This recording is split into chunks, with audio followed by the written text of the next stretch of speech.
Hello नमस्कार दोस्तों, मैं इंद्रेश कुमार एजुकेशन सेंटर में आप लोगों का स्वागत करता हूं।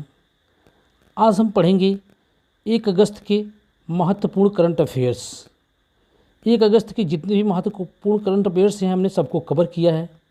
इसको बारी बारी से देखेंगे, इसका डिटेल भी देखते चलेंगे। यदि चैनल पर पहली बार विजिट करें तो चैनल को सब्सक्राइब करें, बेल आइकन को जरूर दबाएँ। वीडियो अच्छा लगे तो शेयर करें और कमेंट करें। तो दोस्तों इसी के साथ शुरू करते हैं। हमारा पहला क्वेश्चन है, आयुष्मान भारत योजना के तहत जुलाई 2021 तक देश में कितने परिवारों को शामिल किया गया? देश में कितने परिवारों को शामिल किया गया? तो 10 करोड़ परिवारों को, 10 करोड़ परिवारों को क्या किया गया? शामिल किया गया। अब हम देखेंगे इसके डिटेल। योजना का लक्ष्य है प्रति व्यक्ति को 5 लाख रुपए का मुफ्त इलाज। 5 लाख रुपए का क्या है?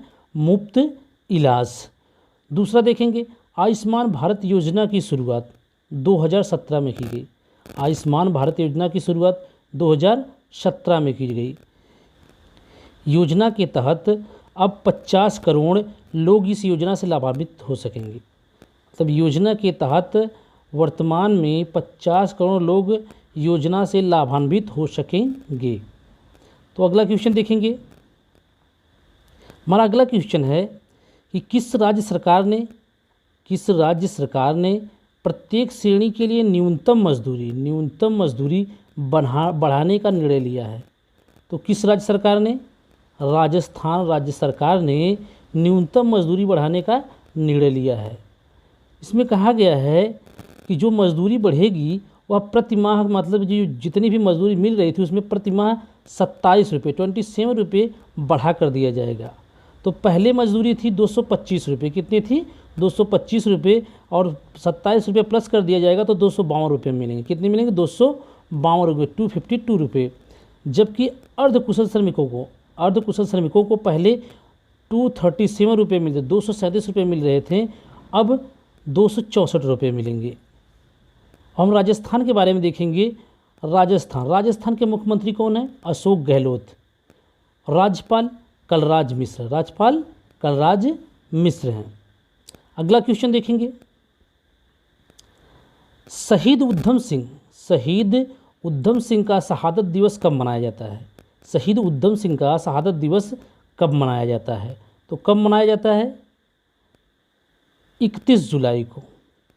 कब मनाया जाता है? 31 जुलाई को शहीद उधम सिंह का शहादत दिवस मनाया जाता है।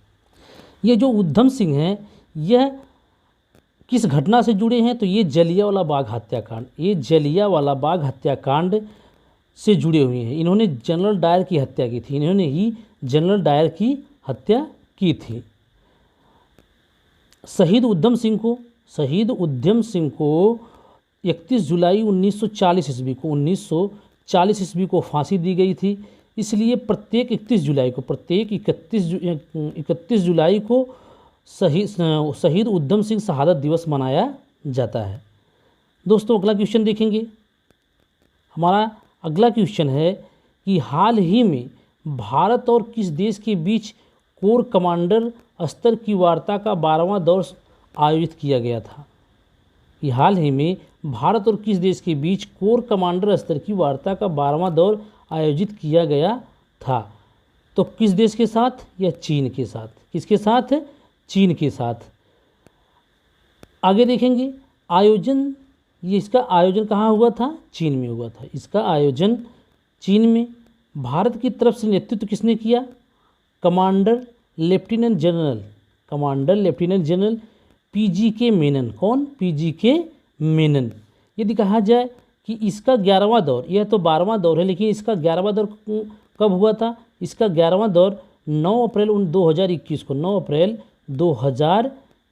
को LAC line of actual control, जिसे लाइन ऑफ एक्चुअल कंट्रोल कहते हैं, लाइन ऑफ एक्चुअल कंट्रोल के भारतीय हिस्से चुशुल सीमा बिंदु पर आयोजित हुआ था।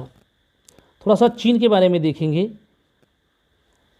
चीन की राजधानी कहाँ है? बीजिंग है। चीन की राजधानी बीजिंग है।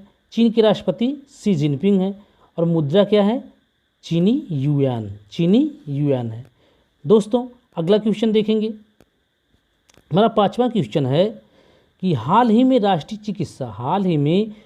चिकित्सा आयोग NSC के साथ समीक्षा बैठक की अध्यक्षता किसने की?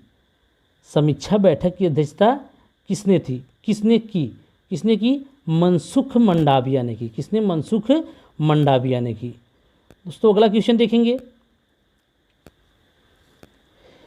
केंद्र सरकार कितने राज्यों में, अगला क्वेश्चन है कि केंद्र सरकार कितने राज्यों में खेलों को बढ़ावा दे रही है? कितने राज्यों में? तो 13 राज्यों में। कितने राज्यों में? 13 राज्यों में खेलों को बढ़ावा देने के लिए अलग अलग कार्यक्रम शुरू किए जा रहे हैं। तो इसमें देखेंगे कि जो ये 13 राज्य शामिल हैं, इसमें जम्मू कश्मीर और उत्तर पूर्वी राज्य भी शामिल हैं। कहा जाता है कि यदि देखें कि पूरे देश में 360 खेलो इंडिया केंद्र विकसित किया गया है। 360 खेलो इंडिया केंद्र विकसित किया गया है और 24 उत्कृष्टता केंद्र की पहचान की गई है। 360 खेलो इंडिया केंद्र विकसित किया गया है और 24 उत्कृष्टता केंद्र की पहचान की गई है। तो कितने राज्यों को? 13 राज्यों को।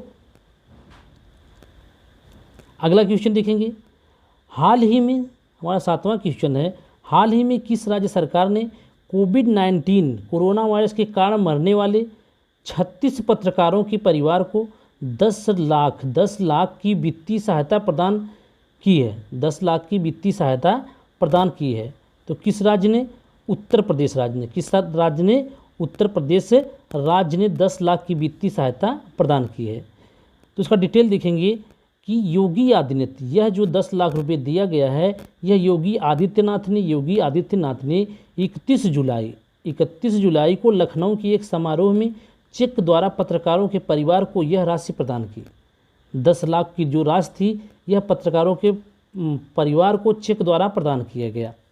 इसमें टीवी पत्रकार रोहित सरदाना भी शामिल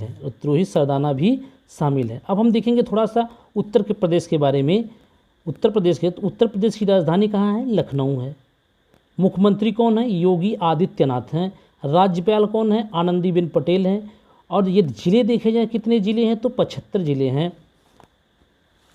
लोकसभा सीट 80 है। लोकसभा सीट कितनी है? 80 है। राज्यसभा सीट कितनी है? 31 है। अगला क्वेश्चन देखेंगे, हमारा 8वां क्वेश्चन है कि हाल ही में किसने सीरम इंस्टीट्यूट ऑफ इंडिया के साथ समझौता किया है? हाल ही में किसने सीरम इंस्टीट्यूट ऑफ इंडिया के साथ समझौता किया है? नास्कॉम ने, या एसोचैम ने, या CII ने, या फिक्की ने? तो किसने किया है? CII ने, जिसे हम कहते हैं भारतीय उद्योग परिसंघ। क्या कहते हैं? भारतीय उद्योग परिसंघ कहते हैं। इसका उद्देश्य क्या था? इसका उद्देश्य था स्वास्थ्य देखभाल प्रदाताओं सहित उद्योग के साथ साझेदारी में टीकाकरण कार्यक्रम को गति देना। इसका क्या था? उद्देश्य था। अगला क्वेश्चन देखेंगे, हमारा 9वां क्वेश्चन है, कौन सा देश 1 अगस्त 2021 को संयुक्त राष्ट्र सुरक्षा परिषद की अध्यक्षता संभालेगा? कौन सा देश है? तो यह देश है अपना भारत। कहा जाए कि यह जो भारत है, यह संयुक्त राष्ट्र सुरक्षा परिषद का अस्थायी सदस्य या अस्थायी सदस्य? तो कहेंगे क्या है? यह अस्थायी सदस्य। क्या है? यह अस्थायी सदस्य है। यह अस्थायी सदस्य 2 साल के लिए बना है। और इसके कार्यकाल की शुरुआत कब हुई? 1 जनवरी 2021 से शुरू हुआ है। 1 जनवरी 2021 से इसका कार्यकाल शुरू हुआ है और दिसंबर 2022 में इसकी कार्यकाल समाप्त हो जाएगा। लेकिन दिसंबर 2022 में ही फिर से इसे परिषद की अध्यक्षता सौंप दी गई है।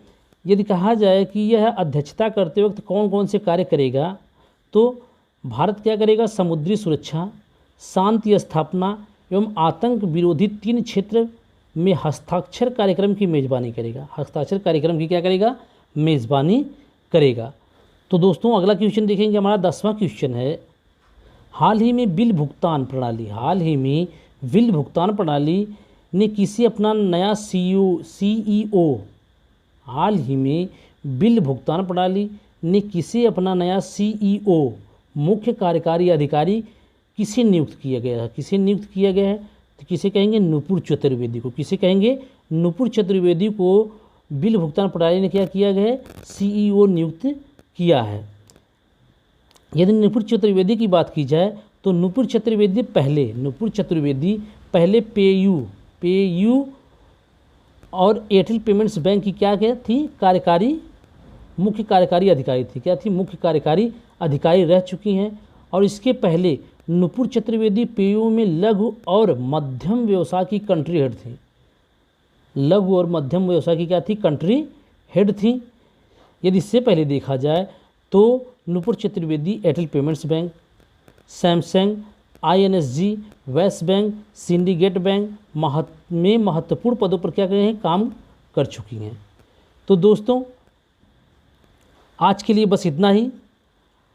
आपके लिए होमवर्क कहेंगे कल का सवाल, आपको इस सवाल को आपको कमेंट में जाकर उत्तर देना है। तो हमारा सवाल है, हमारा क्वेश्चन है कि हाल ही में माइक